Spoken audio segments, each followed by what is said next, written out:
Hello, this is Jeff here from Studio 41 Gaming, and I'm here today to review Wolfenstein: The New Order and The Old Blood. Now, why two games, you say? Well, Wolfenstein: The Old Blood is actually a standalone expansion for The New Order. So, without further ado, let's get to reviewing two of the newest entries in one of the most storied FPS franchises of all time. Okay, so I'm letting you guys know right off the bat, I'm mainly showing gameplay from The Old Blood in this review. These two games play exactly the same overall with very minor differences, but I'll point out when they do differ a little. At first glance, these two games may look like run-of-the-mill World War II shooters, but a couple things will change that look very quick. One is that you have a health and armor counter that go down when you take damage. That's right, COD fans, you have limited health regeneration in this game. It only regenerates to multiples of 20, so like 20, 40, 60, 80, etc. Luckily, health packs and armor pickups are available everywhere, so it's not too hard to stock back up unless you're in a boss battle. More on those in a few. The next thing you'll notice is that this ain't your daddy's World War II shooter. This is an alternate history where Germany wins World War II, mainly due to their super futuristic technology. Throughout these games, you'll fight soldiers with electric backpacks, robot super soldiers, very annoying and terrifying robot dogs, and even zombies in Wolfenstein: The Old Blood. Another big element in these games is stealth. With that being said, it's a bit of a double-edged sword. It can be very satisfying to take out a whole group of Nazis with just your knife and silenced pistol. Assuming you can find the silenced pistol upgrade, that is. If you don't find the silencer upgrade for this thing, you will have a very bad time. I didn't find it in my first playthrough of The New Order, and trust me, the game is a whole lot harder without it. If you do have the silencer though, then this game just got a whole lot easier. In The Old Blood though, you don't get the thing till over halfway through the game unless I really missed something. In The New Order, you get it in the first couple hours, if you use your map, that is. The other part that can be very annoying with the stealth is this checkpoint save system. If you get deep in the hunt to take out a commander in these games and you get caught, well, you better have some ammo, because you're about to face a ton of enemies unless you reload from last checkpoint.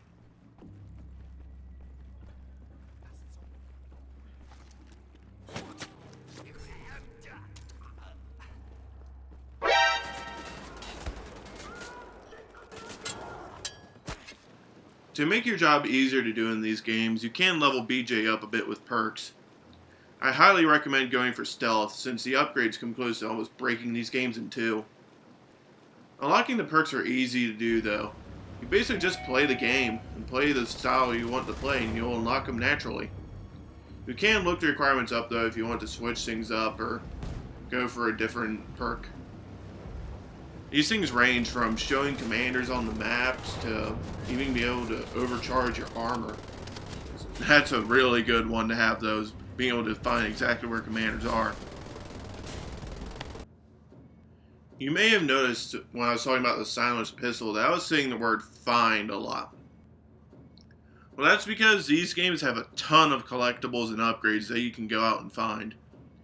These things are marked on your map that you can pull out by hitting down on the D-pad, and are ID'd by question marks and exclamation points. Trust me when I say, make use of this, and you will have a ton more fun with these games, with more upgrades on unlockable artwork and gold collectibles and all that stuff. You can also get Enigma code pieces in The New Order, and those unlock even more extra stuff, but honestly, I haven't gotten all of them yet. They are very well hidden, and they might even actually require multiple playthroughs to get all of them. There's just a few more things I want to touch on gameplay-wise in these games, and one of them is boss battles.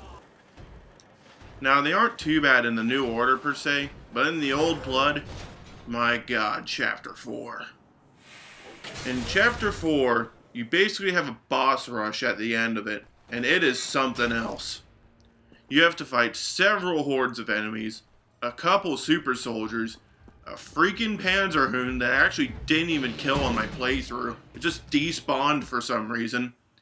And a dual minigun wielding super soldier that is unbelievably hard. It's ironic though that at the end of the Old Blood, the final boss is actually pretty easy once you figure out that he's freaking blind. One element of both games, but is actually a bit more prevalent in the Old Blood, is nightmares. In certain areas in both games, BJ can take a nap, and then he gets transported into Wolfenstein 3D. BJ then has to find a key and open the door at the end of the level. And then the final thing I have to talk about, and I haven't talked about it a whole lot, but it's pretty important, is the overall control of these games. In 2 words, it's perfect. MachineGames truly knew what they were doing when they made these games.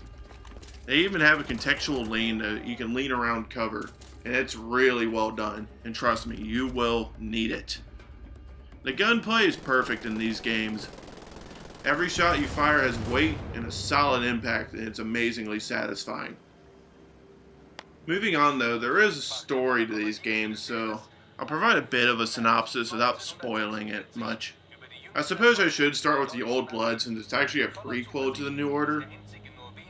But the Old Blood is basically BJ fighting through Castle Wolfenstein once more, with his goal being to find the location of General Death's Head's compound, while also having to stop some crazy Nazis from unleashing an ancient curse.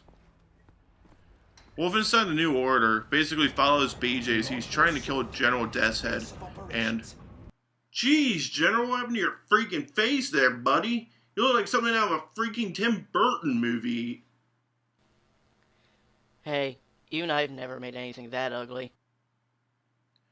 First a Mass Effect 3 box, then a Destiny ghost. Now Tim Burton! Get out of my video! Now, where was I? Oh yeah, in the New Order, BJ is basically trying to stop General Death's Head with the help of some Resistance fighters, including Caroline Becker from Wolfenstein 09. One thing always did make me wonder, why don't the Resistance fighters go after the leader of the Nazis? I mean, I get that Death's Head is apparently a huge figure for the Nazis, but it's always something I wondered and questioned. It actually is never said who the leader is in either of these games. Is it Hitler? Is it someone else?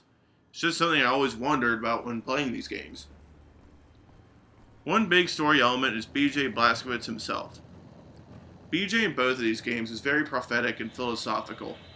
While I know a lot of people love that about him, I never really got into it. He does have some good lines, I'll admit, but it just seems weird to say the least.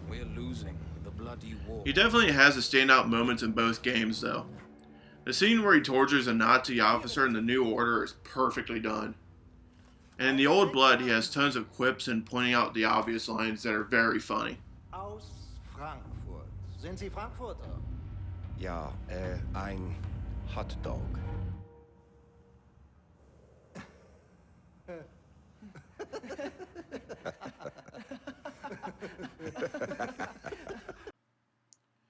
Okay, to finally wrap things up, I have to say these are 2 of my favorite FPSs to come out in a long while.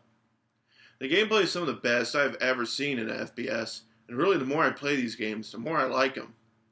The story is very good, and set in a very plausible setting, and General Death's Head himself is such a good villain to hate. The graphics are fantastic, and the audio, it's good in the Old Blood, but in Wolfenstein the New Order, on both PC and Xbox One, I ran into some weird audio problems where like cutscenes, the dialogue was like incredibly quiet for some reason. Just make sure you have those subtitles on. But with that being said, these are 2 of the best FPSs to come out in a long while and can be picked up really cheap at your local used game store. I highly recommend them. With that being said, that's my review of the 2 new Wolfenstein games. As always, like if you like the video, subscribe if you really like the video, and leave your comments on how I did and what you think of the games in the comments below. I love to read them and talk to you guys. So thanks for watching, and